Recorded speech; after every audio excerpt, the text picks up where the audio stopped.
സൗഖ്യം കിട്ടിയ മനുഷ്യരിലൂടെ യേശുവിലേക്ക് കടന്നു വരുന്ന മനുഷ്യൻ്റെ ചരിത്രം ഇങ്ങനെ തുടരുകയാണ്. 1952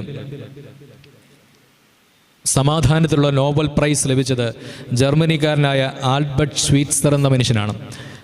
ജർമ്മനിക്കാരനാണ്. അപ്പം അദ്ദേഹം ലോകത്തിലെ ഏറ്റവും വലിയ പുരസ്കാരങ്ങളൊന്നാണ് ഈ നോബൽ പ്രൈസ് എന്ന് പറയുന്നത്. പ്രത്യേകിച്ച് അത് സമാധാനത്തിന് ലഭിച്ചതാണ്. അദ്ദേഹത്തിൻ്റെ വിഷയം എന്ന് പറഞ്ഞത് റെവറൻസ് ഫോർ ലൈഫ് എന്നാണ്. ജീവിതത്തോടുള്ള ബഹുമാനം എന്ന് പറയുന്ന ഒരു വിഷയത്തിലാണ് അദ്ദേഹത്തിന് ഈ ഒരു സമ്മാനം ലഭിച്ചത്, നോബൽ പ്രൈസ്. എത്രമാത്രം ഒരു മനുഷ്യന് ലോകത്തിൻ്റെ ഉന്നതിയിൽ നിൽക്കാൻ പറ്റുമോ ആ ഉന്നതിയിലേക്ക് അദ്ദേഹത്തിൻ്റെ ആ ഒരു പുരസ്കാരത്തിലൂടെ അദ്ദേഹം ഉയർന്നിരിക്കുകയാണ്. ഈ പുരസ്കാര ജേതാവായ മനുഷ്യനെ സ്വീകരിക്കുവാനായിട്ട് അദ്ദേഹത്തിൻ്റെ സ്വന്തം നാട്ടിൽ ആളുകൾ ഇങ്ങനെ കാത്തു നിൽക്കുകയാണ്. അദ്ദേഹം ട്രെയിനിലാണ് ഈ പുരസ്കാരം മേടിച്ചുകൊണ്ട് ഇങ്ങനെ വന്നത്. അപ്പം അദ്ദേഹം ട്രെയിനിൽ വന്ന് ഇങ്ങനെ ഇറങ്ങി അദ്ദേഹത്തെ